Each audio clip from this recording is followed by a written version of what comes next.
Magandang araw po sa inyong lahat. Bali ngayon po gagawa po tayo ng mga English sentences gamit po ang ikuha mo ako. Okay? Ikuha mo ako. Kapag in English nyo po yan, you get me. Okay?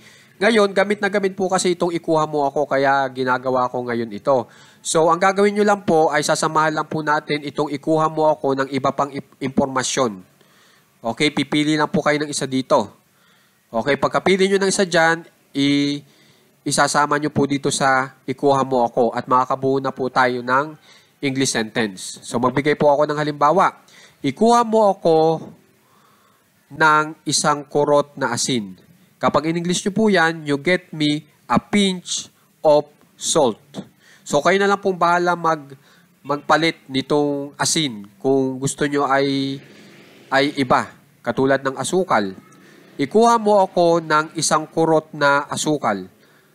Kapag in English, you get me a pinch of sugar. Ganun naman po mangyayari. Sumunod, ikuha mo ako ng isang tasang tsaa. You get me a cup of tea. Okay? Kung yung tsaa, gusto yung palitan ng kape, pwede rin po, ng coffee. Sumunod, ikuha mo ako ng isang rolyong toilet paper. You get me a roll of toilet paper.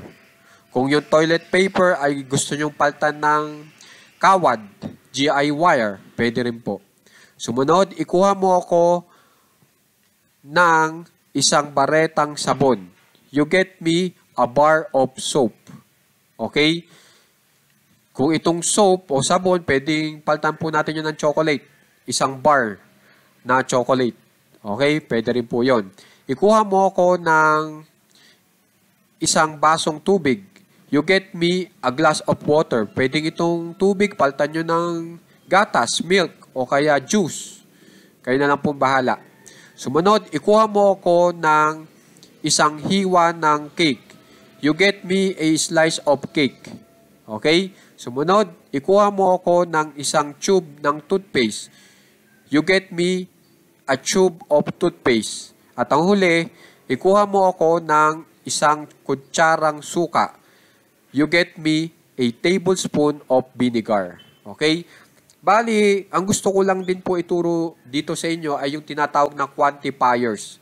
Pag sinabi pong quantifiers, ito po ay mga salitang ginagamit para mabilang po natin yung mga bagay na hindi po kayang bilangin. Pag sinabi ko yung mga bagay na hindi po kayang bilangin, maaari po natin yan tawagin na uncountable nouns. Katulad po nitong asin, tsaa, toilet paper, sabon, tubig, cake, toothpaste, suka.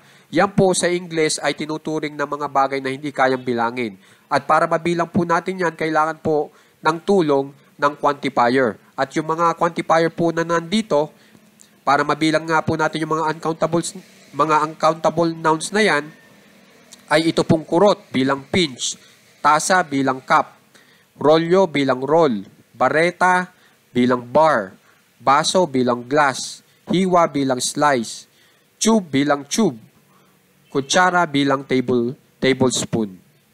Okay? So, sana makikitandaan nyo na po itong mga quantifiers natin at saka yung mga nagiging kaparehan nilang mga uncountable nouns para magamit nyo po ng tama. Okay? So, sana makikipractice po ng maigi itong ating leksyon kasi alam nyo naman po, ito ay magagamit nyo rin po agad. Maraming salamat po.